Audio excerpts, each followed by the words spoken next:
evening, ladies and gentlemen, and welcome back to VidaneTV. If we didn't catch you last Thursday, Happy New Year from Showtime. Paul Strickland Jr. here in the production trailer. And as always, not alone here on a Monday night. Ashton Reiki off a couple of weeks off here to get the holidays out of the way. We are kicking things off with a bang here in the 2025 calendar year. Got a whole bunch of sim racing stuff on the go, lots of real racing stuff on the go. First things first, how are we feeling tonight? We're feeling good, and yeah, a couple of weeks off always refreshes things, gets things back together. But let's be honest, we all love our desk racing, our real racing. So it's nice to be back and once again bridging the gaps and making things happen here on VidaneTV. Absolutely, getting all lined up 2 by 2 there on the front straightaway. You can see Kyler Davis and Casey Biotti going to roll off on the front row here this evening at the virtual Langley Speedway. We'll let that go on through, and you can take a peek at who is starting where here this evening. 24 cars on the go, on the docket here for tonight's 100-lapper.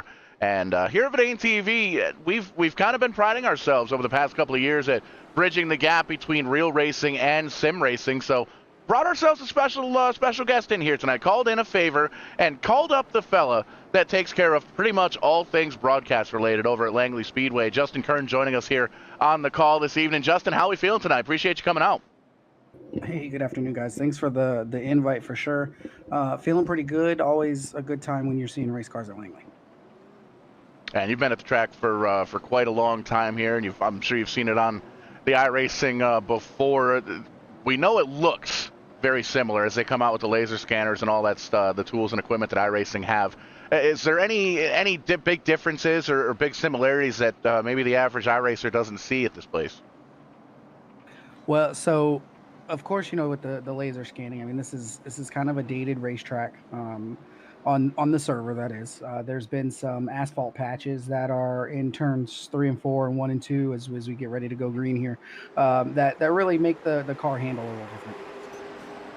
And that's one of the deals with iRacing is the dynamic surface, dynamic temperatures, tires change, everything changing, even with the weather sometimes here in the iRacing world. So kind of cool to have that. Justin, great to have you on here. I'll be in and out all afternoon or all evening long here, 100 laps on the go. First one already in the books here, Ashton, and Mr. Davis in that 6 car pulling away by a car length or 2.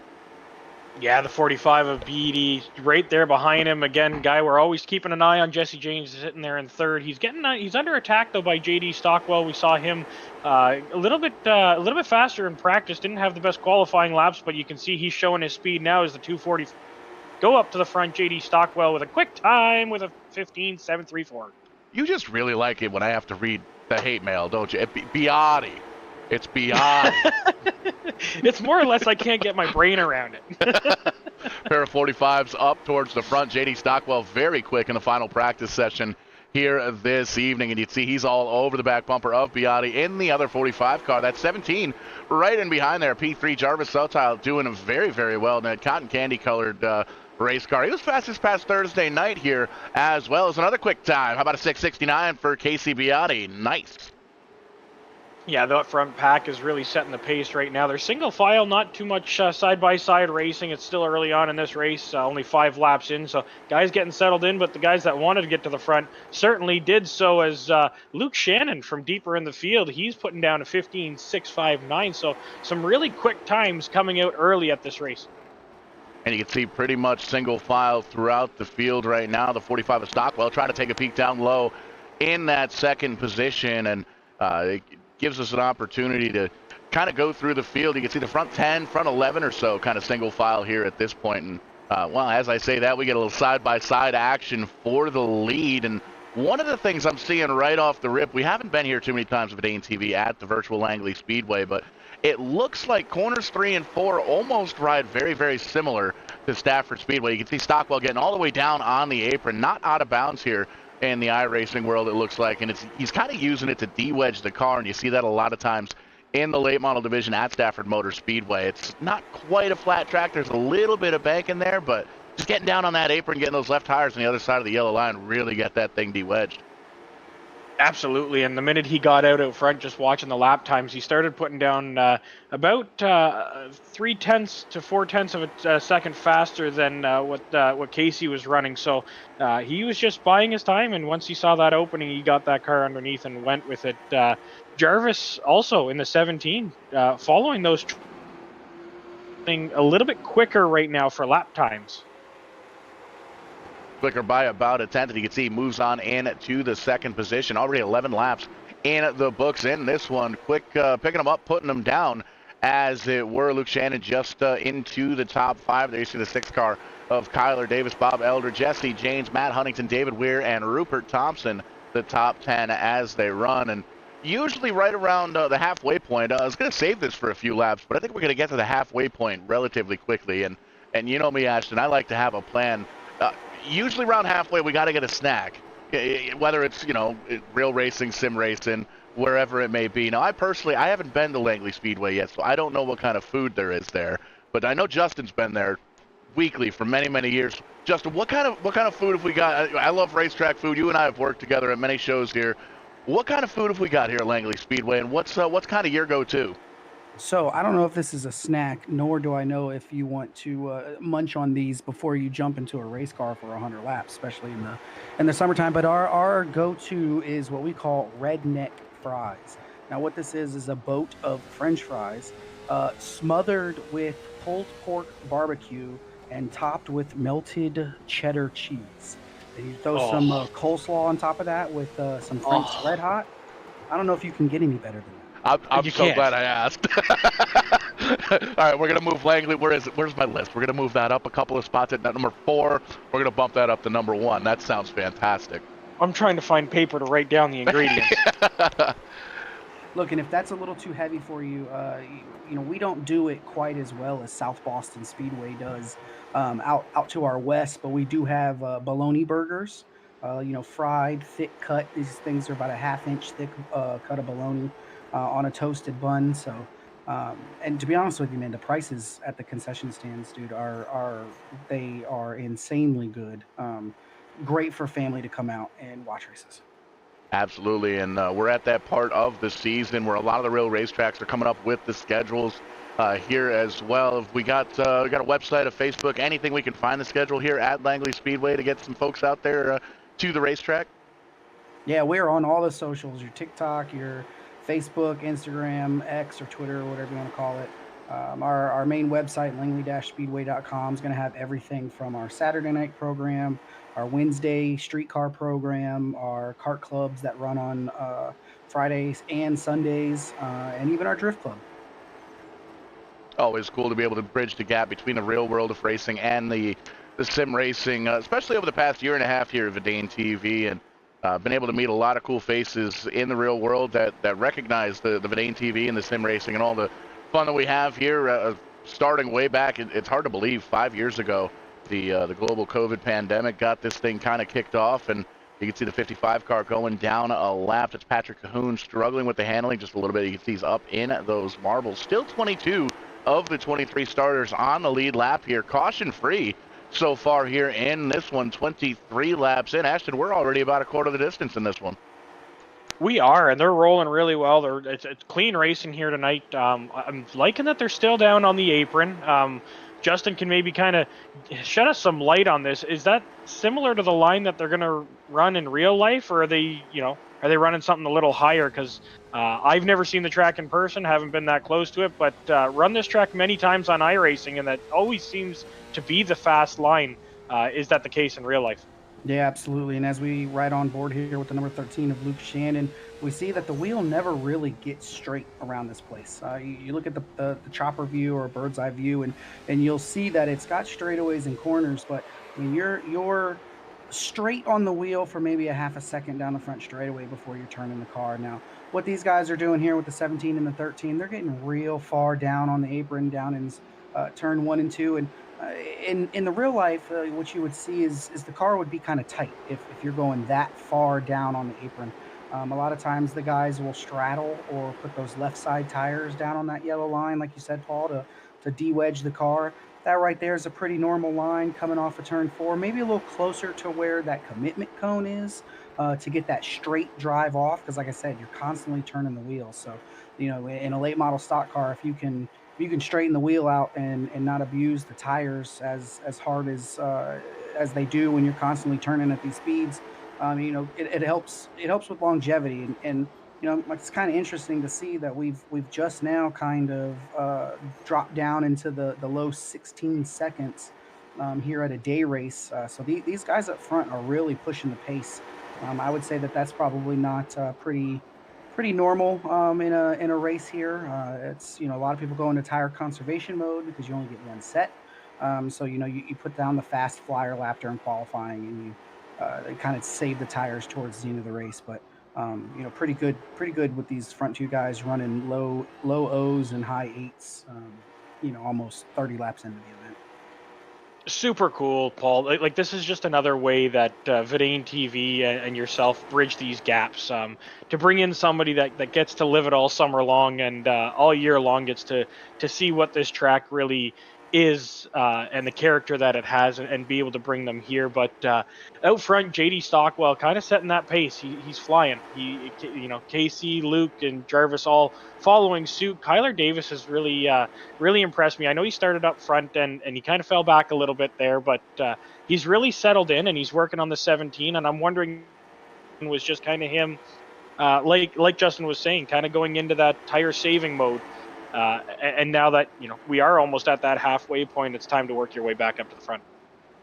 And that's one of those things with these short 100-lap races here in these late models. If you can make it 50 laps, you can make it the second 50 laps. So a lot of guys will split this race right down the middle. They'll know what the fuel load's going to feel like after 50 laps. They'll be able to come in, top that tank back off, and be able to essentially run that same or a similar 50 laps. Maybe push the issue just a little bit more because they kind of know how that car is going to react. You can see the 60 VT down on the bottom side, making a little bit of contact. It's Jesse James getting it sorted back out. It looks like he is back under speed, and we keep rolling here as well. It might have been the contact there with the 7 VT. You can see Jared Matthew down a lap as well. There's the 39 car. Rupert Thompson still holding tough up in the top 10. A little bit of damage there on the right front of that 39 car, but everything's still looking pretty good. Jarvis Sawtile dropping back to the 8th spot in that 17 car. Justin Prescott right up in front of him. He's been having a solid night in the top 10. There you see him in 7th. Matt Huntington just in front of him, just on the outside of the top 5, trying to break his way in. It looks like he's going to do so if he can get around that 6 car of Davis. Yeah, absolutely. And the 17 was one we saw up front early. He was in the tracks of JD Stockwell early on, so kind of interesting to see him falling back already. A guy that we often see in the top 10, so obviously something going awry on that car, whether it be a right front kind of wore out already, or whether it just be, and again, it could be a conservation thing. We're not at the halfway point yet.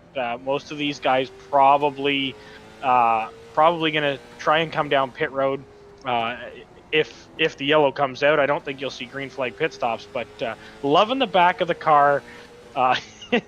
Love this onboard just for that picture right there. I was going to say that's actually pretty good because there's not many people that would want to hit Dale Earnhardt. Oh, well, he didn't quite hit him. He just kind of got down on the inside.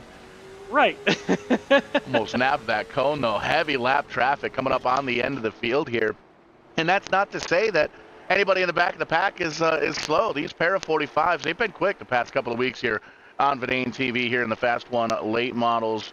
Here tonight is no difference to Fast 1 Motorsports 100 at the virtual Langley Speedway. Showtime. Paul Strickland Jr. in the broadcast booth with Ashton Ricci and Justin Kern here as well. And it's crazy to see just how quick these 245 cars are getting around the field. And it's tough when you get up into the lap traffic here. The 5 car going to go up and make a little bit of contact with that 45 car. He tags the wall as well. JD Stockwell says, I'm going to take that opportunity and try and get low on you. Yeah, he tried and he was there, but I think the explanation Justin gave us earlier about the car getting tight when you're that low on the apron just proved itself right there. He got down there, and then you saw the car kind of good to stay off the other 45 so that it wasn't 45 squared, and it did a great job. A lot of sawing at the wheel, though. I can't believe how much they have to turn through the center of this corner. We're so used to these guys barely having to put any wheel into it. And I know Justin said earlier that you don't ever really get the wheel straight, or if you do, it's for such a split second. But these two guys battling it hard up front, and in lap traffic, of all things, they really haven't dropped the times going through lap traffic. Putting on a show here for us on a Monday Night Raw. On a Monday night. My head's in a different spot. Netflix is kicking off Monday Night Raw tonight. You and I were talking off air. I'm really excited for it. If you're not a wrestling fan, just give it a shot. No spoilers, because we're gonna watch it. We're gonna watch it after this. We still got half of the race to go here tonight. JD Stockwell holding on to that second spot. He's got a little bit of breathing room in behind him. To back to the lap car. That's a 14 car of Carson Colby. As we look at timing and scoring, 16 cars on the lead lap. Next one in danger of going down is that 38 car of Tyler Cahoon. You can follow along with the Wingnut Production timing and scoring. Go to www.vidane.tv, or you can go over to scan that QR code that's not on the screen. How about that? See, that's why we got to get those button boxes set up. We were talking about that off the screen, or off the air there. There we go. We'll get the QR code up there. Scan that on your mobile device, your iPad, your tablet, your cell phone, whatever it may be. You can follow right along. Gives you all the stats we're looking at right now, how quick these drivers are going, how long they've spent on pit road, how long they've spent out on track without coming down pit road, lap times, lap counters, the gap, all that good stuff. It's always cool to be able to kind of see where your favorite driver's running, where they've been, and you can see Casey Biotti, he's all over the back bumper of the 38, going to dive on down low, a little 2-for-1 special as he's going to try and get around the 7 BT car as well. Yeah, putting a couple more guys, a couple more laps down, and I think they've finally got themselves broken into. I'm just waiting for all the laps to kind of update here. I think they're lapping in the top 10, which is extremely impressive. Yeah, things go by pretty quick here at Langley, being just a little under 0.4 of a mile. And looking at scoring, like you said, Paul, Casey up there running still in the low 16, sometimes hitting a 15.8 as we got a caution here. Yellow flag flies. We'll see if we can see. We were talking about our replay button, and now the replay button doesn't want to work for some reason. So we'll back up. Looks like the 14 car may be off the pace. We can see.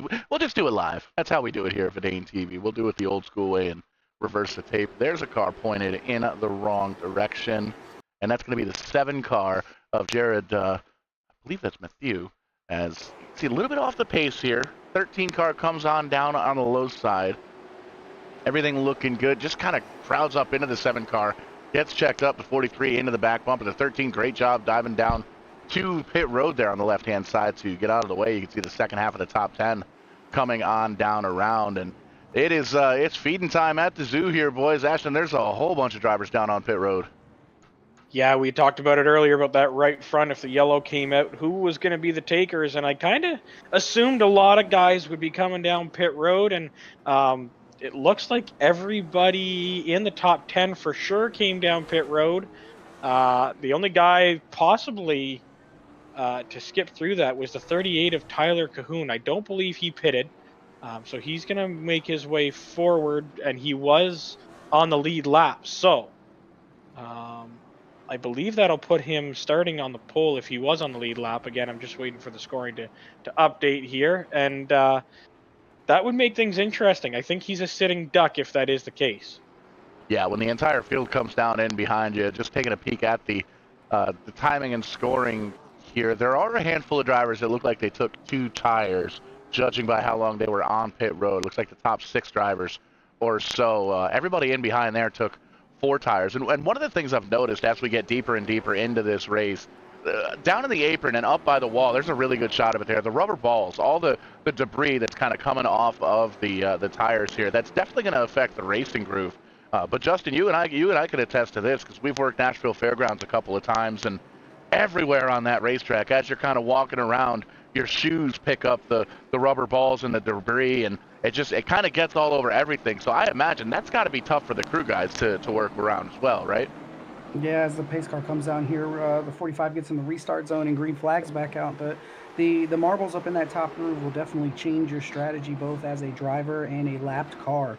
You think running off speed, running that high side to let the the faster traffic around you is easier. Sometimes it's a handful in that cockpit once you get those the gummy marbles all over your tires. Little side-by-side action. The 88 down on the bottom side. The 6 of Davis up on the high side. And we've got a mix and match here in the top 10 of 2 tires versus 4 tires. It does look like everybody ended up coming back down pit road. I believe the 8 car stayed out to try and gain one of their laps back. A couple of drivers may have done that, as there's 17 drivers currently on the lead lap. 39 still to go. Up front, Casey Biotti holding on to it in that blue and white number 45 car. New second-place driver going to be Luke Shannon in the 13, Matt Huntington, Tegan Atkins, and J.D. Stockwell drop it on back to 5th. Keep in mind, though, Ashton, J.D. Stockwell in that black and green 45 car, he's the first driver in the field that came down and took 4 fresh tires. So I got to think after 5-10 laps here, we might be seeing that 45 car get up front. Yeah, I mean, Casey just said another fast time, and as you can tell, I'm just going to ignore trying to pronounce that last name anymore. It just set a fast time on 2 tires, so it kind of concerns me that if these guys are setting fast times on 2 tires, like you said, give it 5-10 laps. JD, the life. We saw him make the moves early on. We saw him run the bottom line, and he looked quicker than anybody else out there. So 4 fresh tires for Stockwell, and if I had to pick, and I know we did this a few weeks back, but I'm going to pick JD as my driver to win.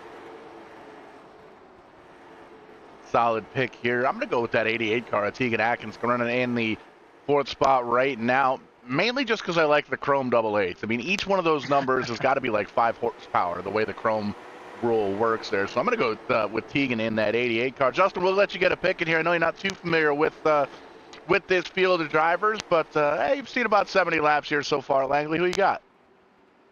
Just looking at the line that the white 45's running and these average times that he's going, you said he came down, took 2 tires, running a 6 or a 7 and an 8 this late in a race with the sun out at Langley. It's pretty impressive. I hate to go with the easy one here, but that white 45 is moving up. Leading all the laps, most of the laps so far here in this one. You can see his fastest lap is a 5.56. That time by, he ran a 7, and that's on 2 tires. 13 laps to go, and we're 70 laps into this one. Coming to the stripe, 30 laps to go, says Bubbles up in the flag stand. And we're getting down to the nitty-gritty. Quick and dirty here tonight at the virtual Langley Speedway. Once again for the Fast 1 Motorsports 100. And having a quick race here tonight. Only the one quick caution. These guys putting in some practice laps and really stepping their games up here, entertaining the masses on a Monday night. Yeah, absolutely, Paul. I mean, like, this is one of the cleanest races we've seen with this Monday night Fast 1 group. And again, we've said it many, many times, a great group of very talented drivers. So it's nothing against the drivers. We've gone from bigger tracks to extremely short tracks where Rubbing's racing and can just get a little wild. As I say that, yellow is out again. Looks like the 43 around in 4. And that's going to need a tow truck, boys. Perfect timing. The ditch down in turns 3 and 4 there, I've seen cars flip over, go-karts flip over, and it's I think it's deeper than it looks. So it does actually exist in real life. Oh, absolutely. Yep, that's the drainage ditch, and here as we watch the 43 slide up into the 14, and then 25 just finishes them off there. That drainage ditch is attached to another ditch over by the commitment cone.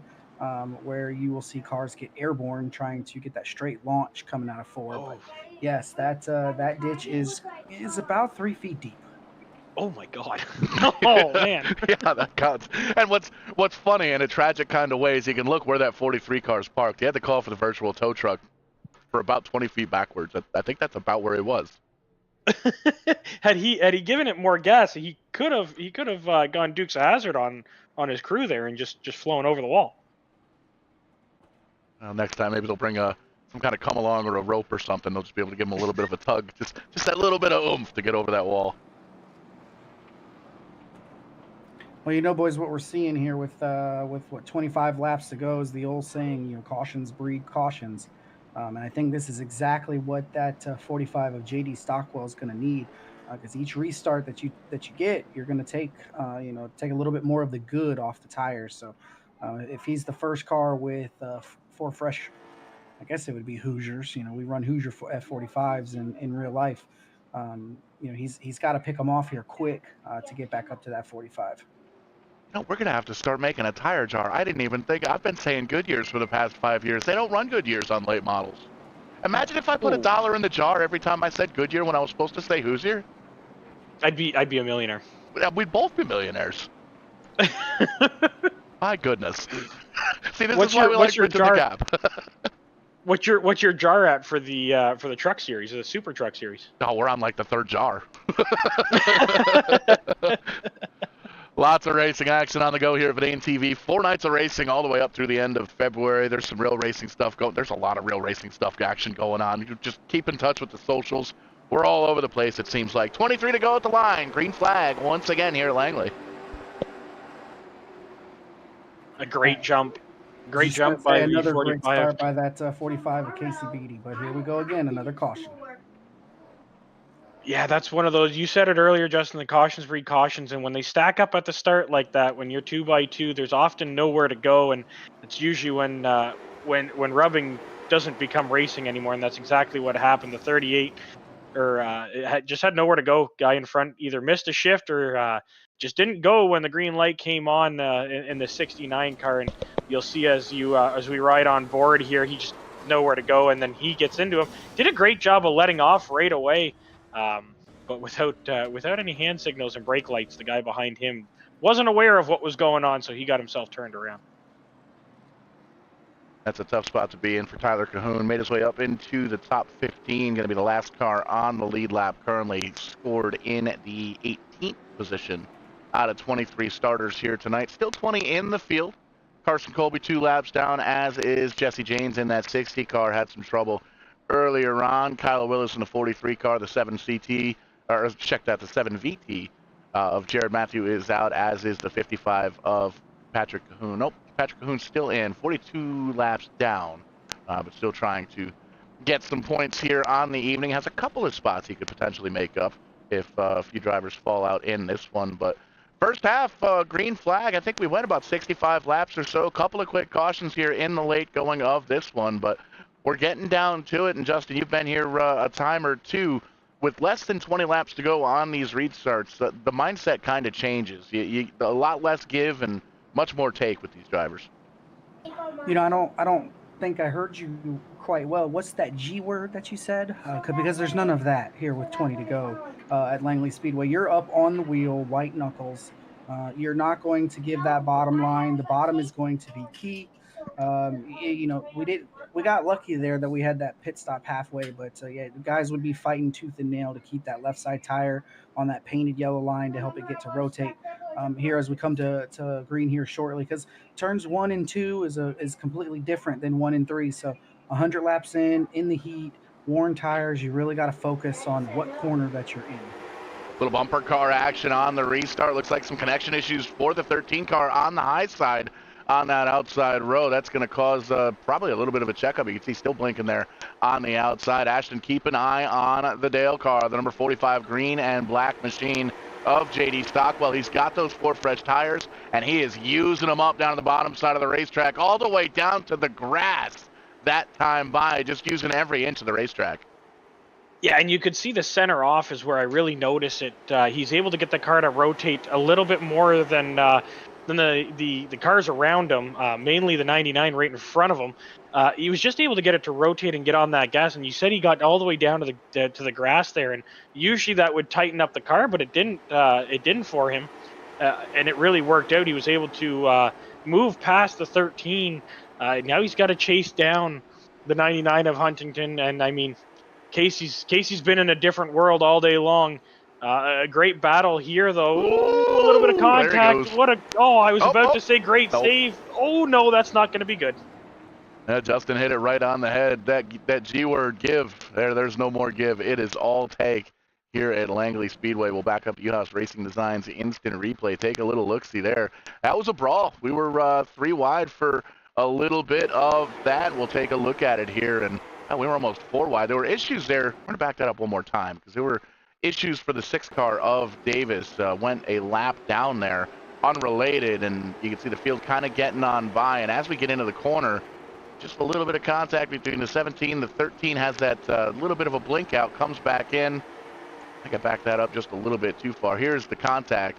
04 gets up into the 13, gets up into him, taps him again, a third time, a fourth time. Oh, man, just right up into the outside of that purple car there. So that's going to be the end of the night for the 13 of Luke Shannon. They're going to call for the tow truck. And Justin, where are we here? This is a nice little. Is this some kind of little patio area?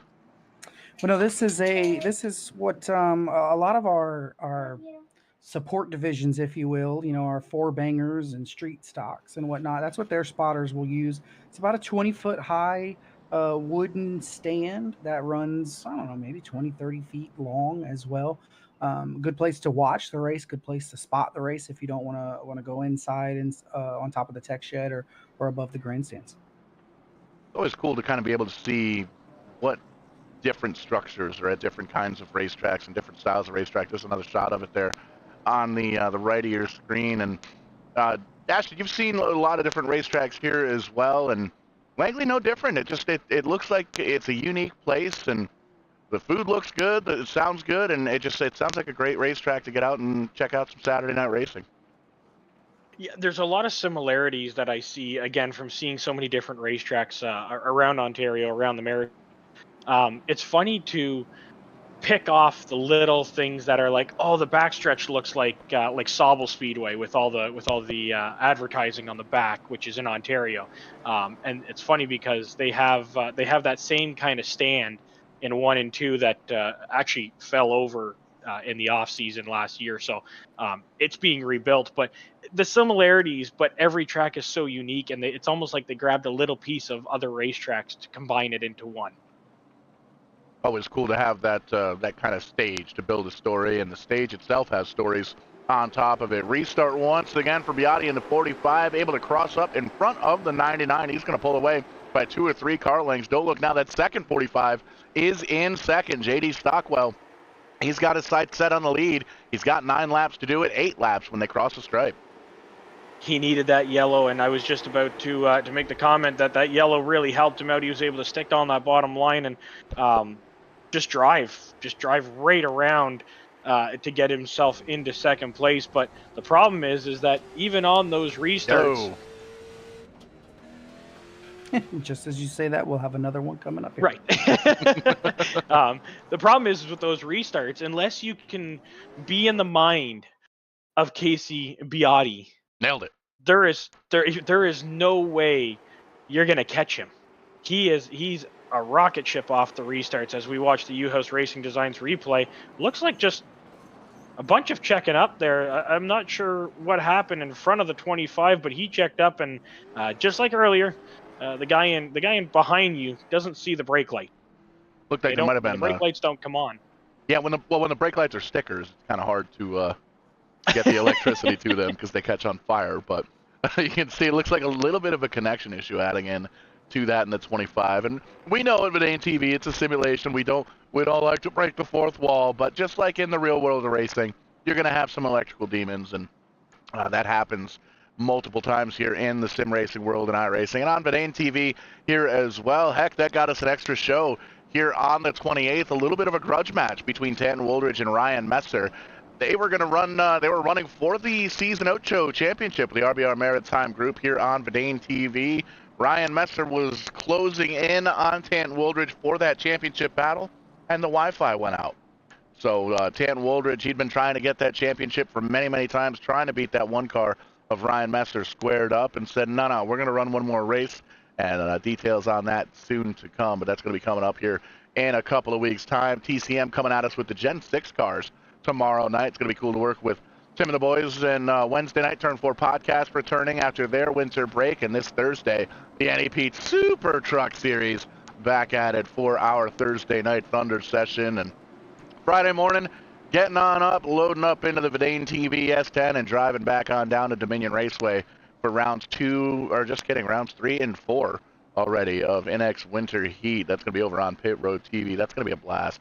It was fun this past weekend. They got a quick little run through it because of the snow down there. And speaking of the snow down there, we got to let everybody know we're thinking of you. Stay warm, stay safe, and stay hungry. Well, don't stay hungry, but stay safe. You know what I mean. Green flag flies once again for a pair of 45 cars up front. We're getting down to it, Ashton.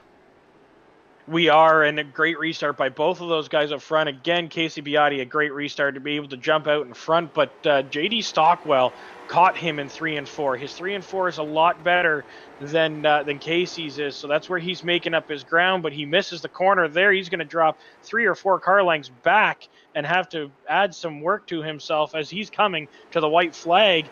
He's going to have some work to do on the last lap. White flag, white rack, 77 car all the way down to the bottom side. They're side by side as they come out of 2. JD Stockwell going to drift on up. How about a quick time for Rupert Thompson? One more shot. He gets into the corner panel, sends him on around, straightens him on up. Rupert Thompson in the 39 car comes down and around. Who got it at the line? It's going to be JD Stockwell. We'll see if it fits. Oh my goodness, what a finish. Yeah, and I'm sure there's gonna be some unhappy people there. And I mean, JD Stockwell, he had to do everything he could in his power to get up to the front there. He was on the inside, on the exit of the corner, and it just all played out. We'll go back to the U-House Racing Designs replay, Paul. That was intense. Absolutely. There you see the 77 getting on down out of the way, but if nothing else, a major distraction for the drivers up in the front. The final Hail Mary gets down into him. You can see checks back up, tries to straighten him back out, and does so. Doesn't wreck all the way around. You can see Biotti going to finish in third. The 39 car rolls into second. What a wild finish here tonight. We'll take a look here at the unofficial results, and we're going to talk to our top 3 here momentarily. But man, oh man, Justin, first race here at VidaneTV. Got to get your thoughts.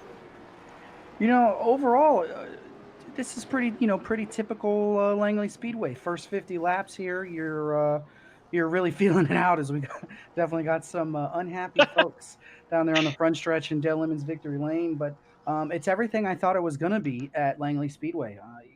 It's a tricky little track that takes some time to get used to, and once you feel like you got a pretty good handle on it, that's when the gloves come off, and that's what we saw there. Hard-nosed racing here at Langley. It's not quite a bull ring. Very tricky to get around, but exactly what I was thinking it was going to be. Absolutely. JD Stockwell in victory lane here tonight. We heard you in the garage, the virtual garage area. Hey, we got to get this thing on the road. I got to get up early in the morning. What's the best way to finish the race early on than to win the race? And JD Stockwell gets the victory. JD, talk to us, man. Yeah, I mean, they're saying I shouldn't get that one there, but I mean, on the last lap, we were both racing there, and he went high, so I went low, and we both went as hard as we could into turn 4. And I mean, we touched, but that's racing. I straightened him back out. It's not like I junked his shit or anything. So I don't really know what more you want me to do. I feel like if he was in that spot, he would have done the same and went in there as hard as he could. And what happened. Yeah, hard racing. The unofficial results still showing that JD on top. And we saw Casey Biotti drop back to third. I mean, down on the apron all race long, making it work, making that car turn. Now, looks good, but I mean, we'll see what goes down into it. But we'll give you an opportunity to thank anybody that's out there watching, any sponsors that get you to and from the virtual track. Yeah, big thanks to my mom, my dad, grandma, Doug's Auto Body. Big thanks to Aaron for spotting for me, and thanks to them for putting these on.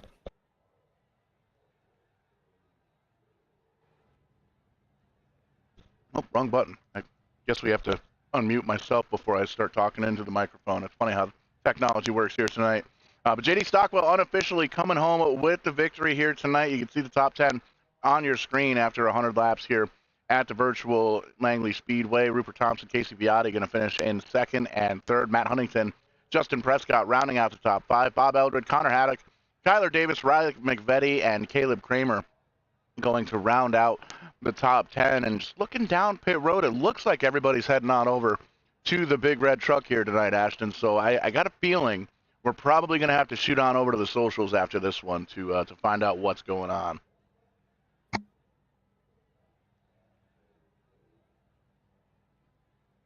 I think Ashton hit the same mute button that I did. Guys, if I can, absolutely. I'll just I'll put my 2 cents in here, and I'm glad I'm here in the production room and not that big red trailer you're talking about, because when drivers do those kinds of actions right there on the track, it really puts the officials in a spot where they got to make a judgment call, and no one really likes that. But typically in racing, if the inside car is at your door panel, you tend to have to be a little bit more cautious there. But uh, just being the outsider looking in, it was maybe a little aggressive going into turn three, knowing what was going on, but at the same time, it's turn three on the white flag, so every point counts in a race, and you always want to get to victory lane. But yeah, I know he said in his victory interview that he straightened him out, but you kind of question yourself, should we been in that position? Anyways, it kind of almost looks like if you look back at Richmond Raceway in September in the Cup Series when Austin Dillon, came out of the cornfields of Iowa to get into the back of Joey Logano. So, I'd hate to be those guys in the officials' truck tonight. Yeah, been there, done that. Got the T-shirt, sold the T-shirt. I like doing the TV stuff because I don't have to make those decisions. Just got to pack things up here and get on down the road. Back at it tomorrow night, TCM with the Gen 6 cars. I believe we're running at Loudon tomorrow night. That's going to be a whole lot of fun. Wednesday night, the Turn 4 podcast returns after the holiday break, as does the NEP series. The Super Trucks coming back this Thursday night. And once again, I'll be on the road this weekend with Pit Road TV, so be sure to follow along on all of the socials for that. Justin, thank you so much for jumping on in here tonight. All things Langley. When's the next time? When does Langley kick their season off? I just want to say thanks a lot for bringing me on board. It's always fun to talk about my backyard here. And when I say backyard, I'm literally like 5.5 minutes from this place, man. It's great. Sometimes I'll go out there just to hang out. But our season will kick off, let's see, early April, the first weekend of April. We will have what we call a day of destruction, where we will put bags over people's faces and soap down the track and run stuff in reverse. And then our NASCAR season will kick off third or fourth week of April, and we run all the way through October, man. And that's what it's all about, just kind of getting things heated up with the iRacing world to make it on through the season to the real season coming up soon enough. Ashton, great race here tonight. We getting ready to wrap things up. Your final thoughts?